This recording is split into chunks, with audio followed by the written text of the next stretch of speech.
Hey, what's up, everybody? Welcome back to another reaction video. My name is Paul. Welcome back to my channel. I'm here with the Russian Revolution Part 2 of Oversimplified. I'm excited for this one, but also very sad because this is the last video Oversimplified has on its playlist or whatnot that I have not done. So after this one, we got to wait for some new content from them. But what a ride it has been. Oversimplified has some amazing videos. If you really haven't checked much of them out, you definitely should, because you're missing out if you haven't. But I'm here with part 2. I already seen the first part. Stalin has come into the picture, and from history, what I know of history, he's supposed to win and take over, right?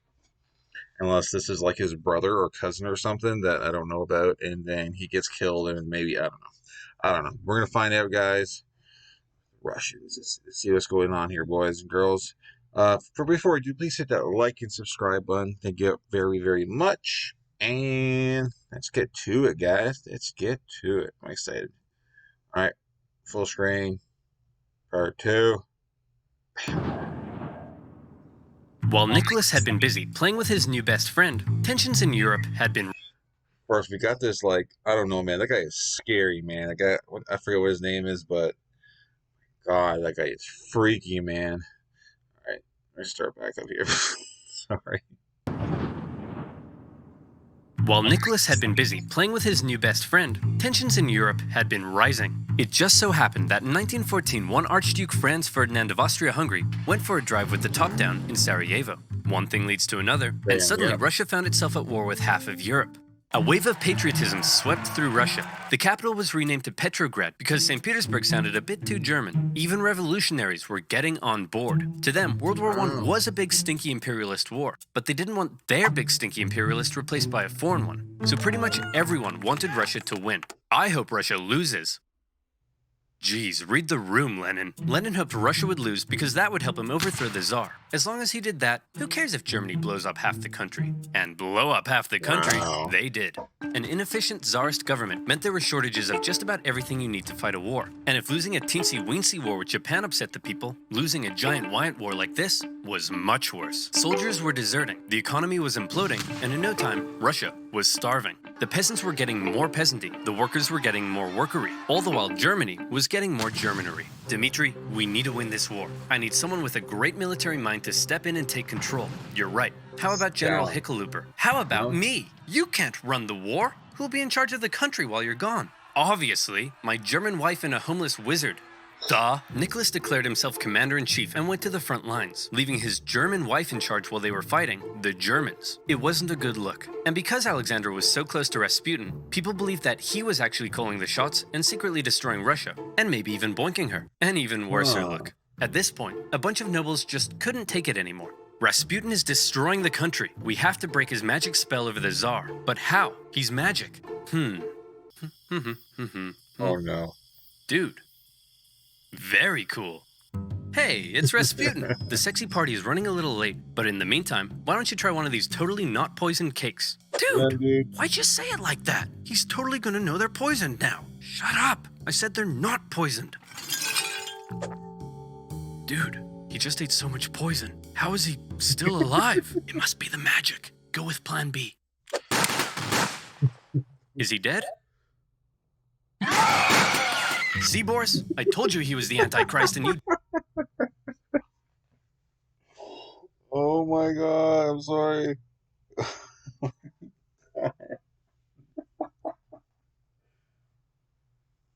God, that was freaking funny. That was crazy. Is that what really happened? I don't know, did he get poisoned or did he get shot? It's obviously he did not come back like freaking... I'm not gonna say it. Oh my God. Good stuff, man. Good stuff. Starting off with a bang. See, Boris? I told you he was the Antichrist and you didn't believe me. Can you shut up for 1 minute and help me roll him up? Are you sure he's dead? I don't know, but I'm supposed to be hosting a charity auction right now. Can we get this over with? Okay, now he's dead. The murder of Rasputin, just like his life, is shrouded in mystery and speculation. He looks just like him, too. Great. Yeah, great likeness. The murder of Rasputin, just like his life, is shrouded in mystery and speculation. He probably didn't really die like that, but he also probably didn't really heal people. He probably didn't influence the Tsar as much as people thought. He probably wasn't secretly destroying the country. But what he definitely did do, even in his death, was ruin the Tsar's reputation. Russia's autocracy looked more outdated than ever, and the Russian people were taking notice. Come on, men, remember what we're fighting for. Yeah, no, we're out. World War I left Russia broke, hungry, and exhausted. And with Nicholas acting as commander-in-chief, he was getting even more blame. For the second time, Russia was on the brink of revolution. By 1917, Russia had been fighting a war it couldn't afford for 3 years. They were running out of many things, most worryingly, food. On International Women's Day, 1917, thousands of hungry women in Petrograd were so sick of being hungry that they took to the streets. And it turns out it's not just women who experience hunger, but men too. So the next day they joined in as well. Gatherings on the streets were forbidden, but I'm not sure how you'd arrest 250,000 people. The crowds demanded an end to the war, an end to food rationing, and even an end to the Tsar's autocracy. Now, normally the troops would deal with this kind of thing, but as it turns out, soldiers get hungry too, and they were also tired of having to kill their fellow Russians so much. So entire regiments mutinied in the capital, and they joined the crowd as well, trashing symbols of the Tsar and his autocratic regime. Things were escalating very quickly. Liberal politicians watching the riots in the streets had long been dissatisfied with the Tsar, since he would shut their parliament down anytime. It's like a good opportunity for someone to show up, save the day, and take over. They did something he didn't like. They believed the only way to bring stability back to the streets was for Nicholas II to abdicate. The riots continued. The police fired on soldiers. Soldiers fired on soldiers. The workers re-established the Petrograd Soviet. Politicians began arresting the Tsar's ministers. He may have been an autocrat, but he just lost complete control of his capital city. Talk about embarrassing. Nicholas, the troops have turned against us. The people have taken over the city. They've even cut my phone line. Hello? Hello? The phones are down. Things must be bad. I'd better go back there. Nicholas hopped on the next train back to Petrograd, but he never made it to the city. His train was met by military generals and other politicians. Oh no. What's going on? Nicholas, look man, we need to talk. It's not you, it's us. Aw, who am I kidding? No, it's definitely you. During the whole crisis in Petrograd, the liberals convinced the generals that if Nicholas abdicated, the people would calm down, and the generals were on board. They didn't have time to quell the chaos, because don't forget, they were still losing a global, all-encompassing war against the Germans. Wow. And with the military no longer on his side, Nicholas had no choice but to step down. Throughout his entire reign, he had done everything he could to keep all the power for himself. And in the end, that's exactly what left him with none. But then there was a big question. Who would replace Nicholas? Well, his son Alexei was next in line. Hey buddy, Daddy couldn't handle the complex socioeconomic problems of a giant multinational, multi-ethnic empire that's engaged in total war with all of Europe. You think you could give it a shot? Alexei just wasn't ready to be Tsar. Nicholas did have a brother, but given the state of the empire, he wasn't keen either. And so, 300 years of Romanov rule in Russia just kind of came to an end. The earlier 1905 revolution hadn't changed much, but this new revolution had left Russia without a Tsar. And still, before the year was over, there would be one more revolution left to come. Nicholas's failure as commander of the armed forces was the final straw that broke the camel's back. Do you think maybe you could have done any better? Well, guess what? Possibly. It's time to find out. In Rise of Kingdoms.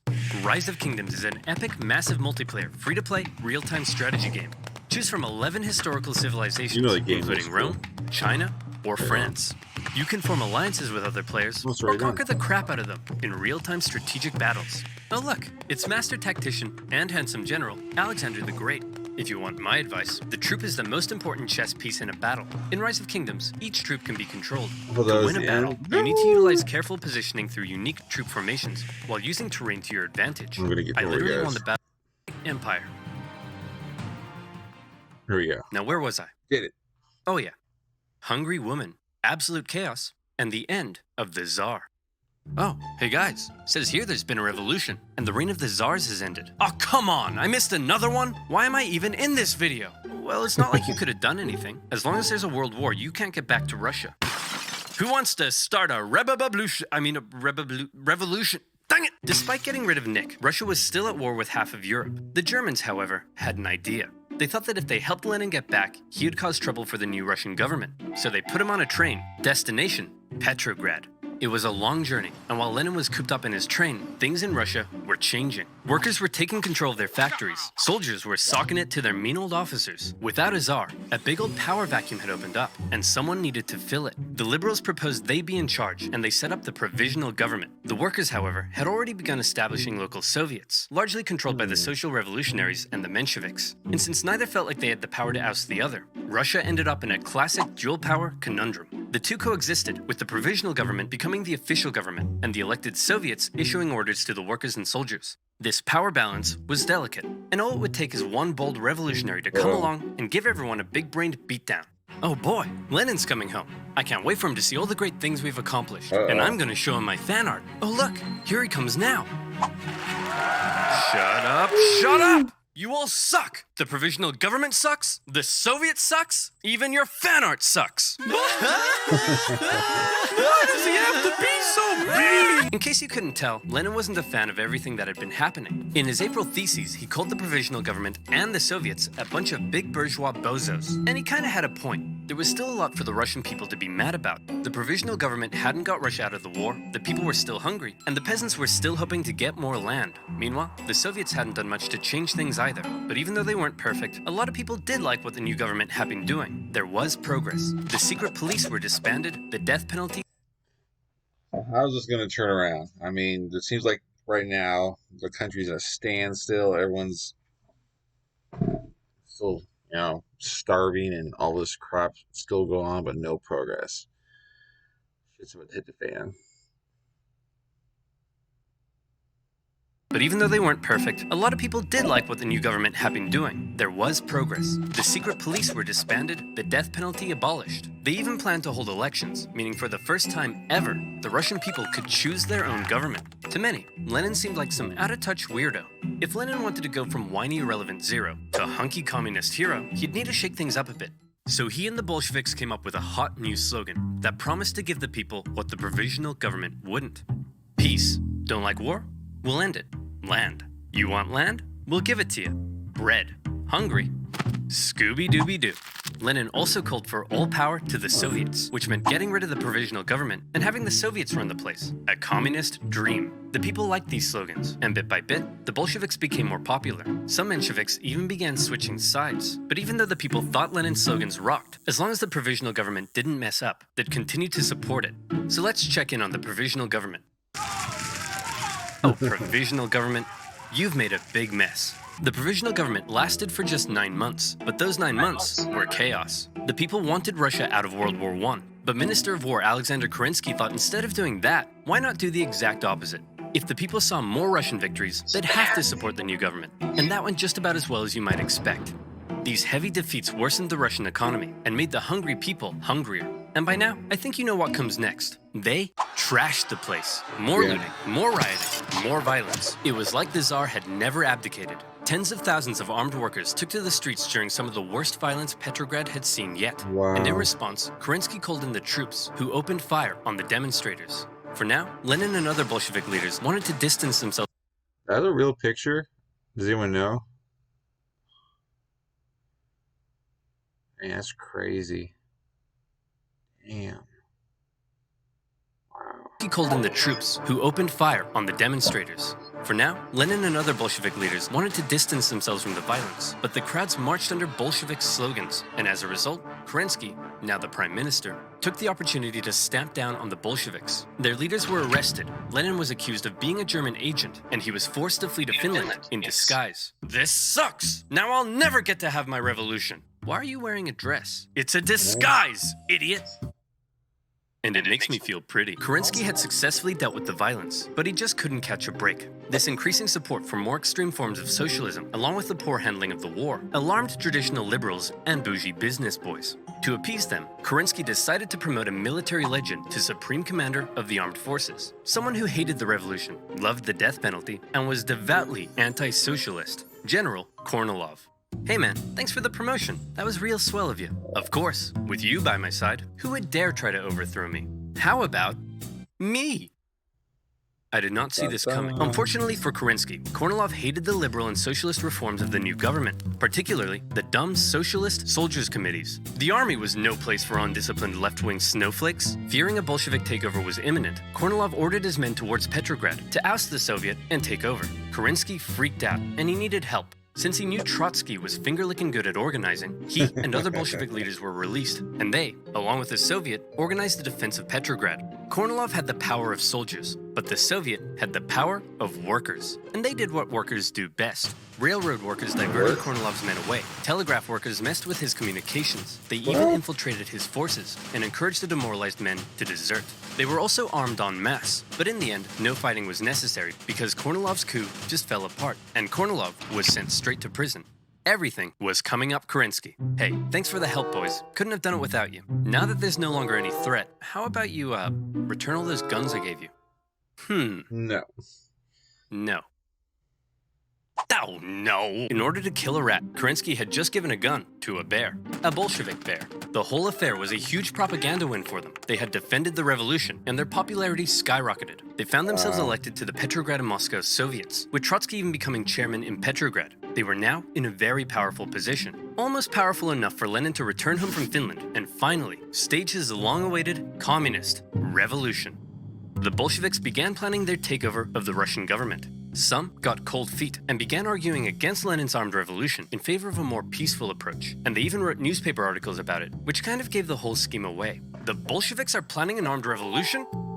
I did not see this coming. Kerensky began arresting Bolsheviks, and as a result, Lenin and the boys felt they had no choice but to commence the revolution right now. Lenin was back in Petrograd, but was still in hiding, so Trotsky got the ball rolling, using his position as Soviet chairman to organize the Bolshevik militias. Now, if you were to ask Soviet artists, the revolution went something like this. As much as they would like you to think it was a glorious, violent, heroic takeover, the truth seems to be a little more underwhelming. The Bolsheviks just kind of walked into key buildings in the city and took control. Bolshevik supporting sailors even brought in a huge battleship, but there wasn't really any fighting. Nobody really tried to stop them. In just one day, they took control of the city. Next, Kerensky just managed to escape before the Bolsheviks surrounded the Winter Palace, placing the provisional government under siege inside. Like, everyone's just tired of fighting. It's like, well, they want it, just take it. Like, whatever. We'll just go with your plan. Pretty much, right? Just managed to escape before the Bolsheviks surrounded the Winter Palace, placing the provisional government under siege inside. Is it safe to come out yet? I think so. Fear my revolutionary might! Give me that. That night, Lenin came out of hiding to play a bigger role in the revolution. With him back at the helm, they had one more job to do: storm the Winter Palace and arrest the provisional government. And here comes the final showdown. The palace was defended by a force known as the Battalion of Death, who immediately gave up. And just like that, Lenin had won. As far as violent, bloody revolutionary uprisings go, this wasn't really one of them. But Lenin was finally in charge of Russia. He had spent his whole life dreaming of this moment. He set up the first Council of People's Commissars, his own cabinet, with him in charge. This was it, his chance to finally make his communist utopia with equality and freedoms beyond compare. Hey Lenin, before we took power, they were planning on holding elections. Shall we go ahead with those? Of course. You can't have a communist utopia without high levels of political participation. The proletariat should be free to elect who it. What? The social revolutionaries won. We lost. Those don't count. Lenin claimed the elections were unfair, and the Constituent Assembly they created was counter-revolutionary. He presented the new assembly with a motion that basically said, sign here and give up your power. And when the assembly was like, no, Lenin said, see, they're disobeying me. Proof they're counter-revolutionary. Shut it down, boys. Moderate socialists and others weren't happy when Lenin had the assembly closed by force, and when campaigners began taking to the streets, they were fired upon.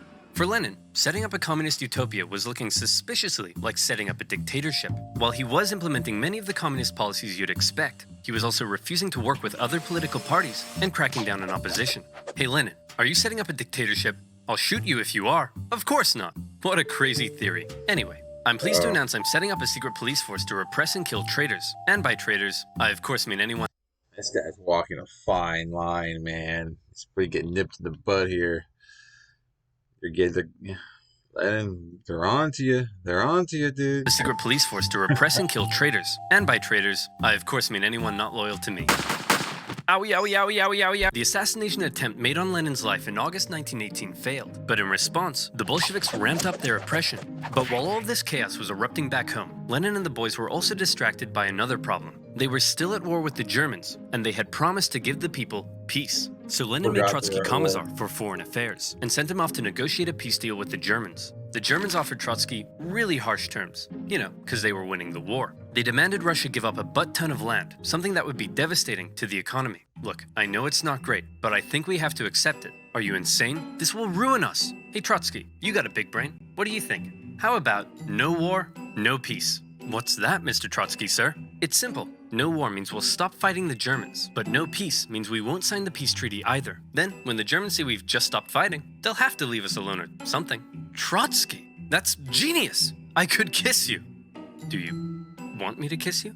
Stop asking me that. Trotsky's no war, no peace plan was a huge success. Oh, wait, no, just kidding.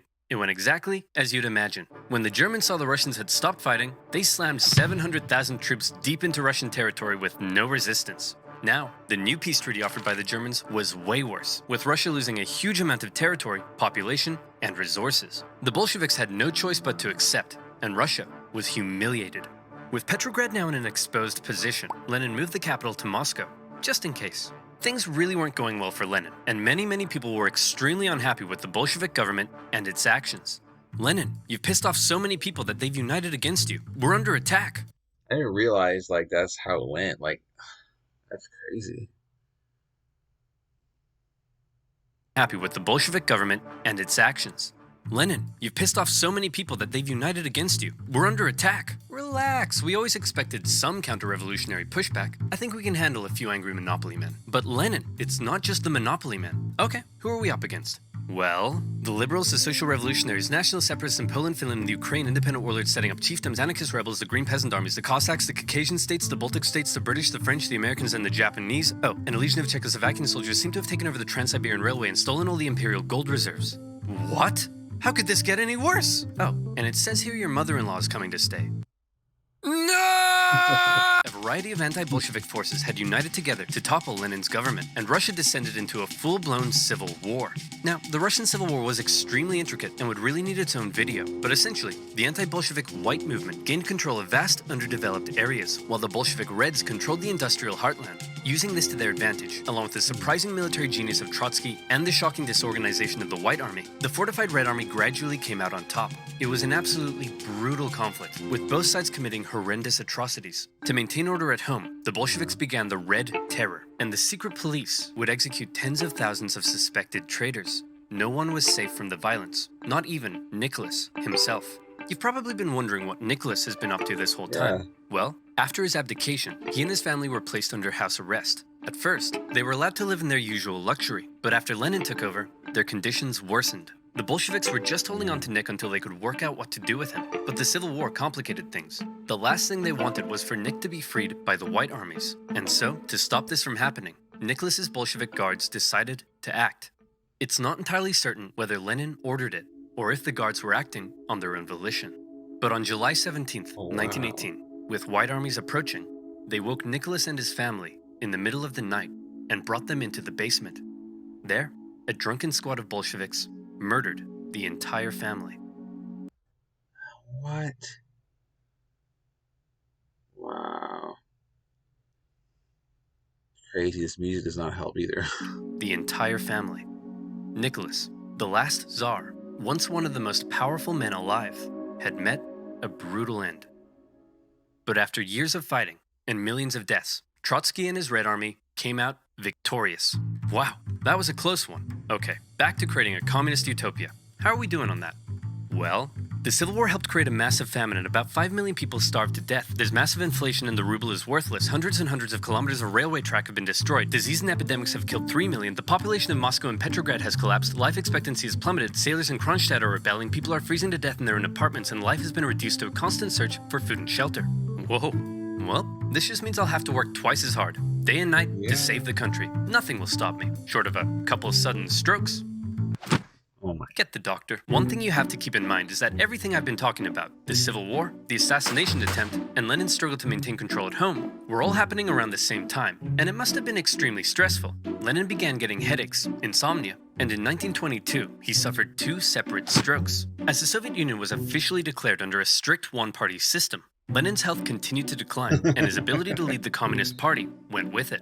Everybody assumed Trotsky would succeed him. He was a great speaker, he'd won the Civil War, and he had a dope-ass train. The last person anyone expected to take over was Stalin. Stalin wasn't a great intellectual like Lenin, or a charismatic war hero like Trotsky. He was, as one Menshevik described him, a gray blur. Someone who operated in the background. Someone who you might not even notice. But it was in the background that Stalin would rise to power. Here's how it happened. After the revolution, all the Bolsheviks hoped to get a cool job in the new government. What did you get? Commissar for War. Sweet! What'd you get? Secretary. Stalin was made general secretary for the Communist Party. It wasn't what he wanted, but Stalin quickly realized that even though it wasn't fancy, it was a powerful position. As secretary, he had the power to give people jobs within the party. So he would give jobs to all of his pals, who in turn would give him their support. The more pals he gave jobs, the more power he got. The more power he got, the more pals he got. Lenin may have been having wall-to-wall strokes, but he was That is very, very smart. Very smart. still involved in the party, and he was taking notice. He wasn't a fan of Stalin abusing his position or insulting his wife to her face. Lenin knew he couldn't let Stalin take over, but by this stage, he was just too sick to fight it. Hey man, tell whoever's in charge of giving people jobs not to let that jerk Stalin become the next leader. By the way, who did I put in charge of giving people jobs? That would be Stalin, sir. Well, déjà vu. Lenin's last wish was to not let Stalin take over, but by the time he died, Stalin was too powerful to remove.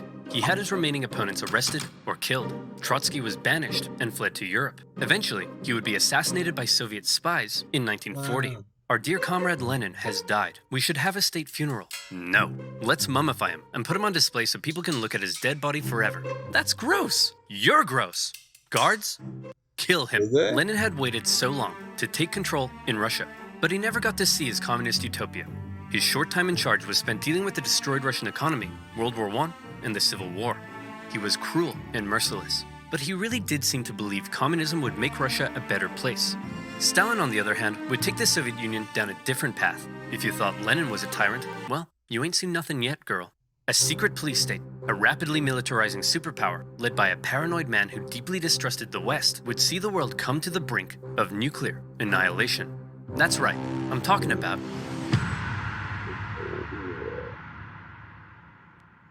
Remember to click the link in the description below to download Rise of Kingdoms for free. What's Fight it? alongside allies, conquer other players, and you... The Cold War. I did do the Cold War, so definitely should check it out if you haven't. Wow.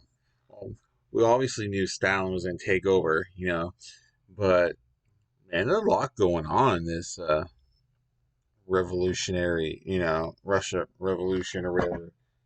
Man, yeah, I just really had to focus to kind of keep up with everything, but dang, a lot was going on. Like, you didn't know who was coming into power, and wow. Let me know what you guys think in the comments. Please hit that like and subscribe. Thank you very much for watching, guys, and I'll catch you guys in a future video. Oversimplified because this is the last one he's done, unless he has one coming up soon or in the future. If he does, I'll definitely do it. But anyways, thanks for watching. Peace. Catch you guys in future videos, and yeah, I'm out.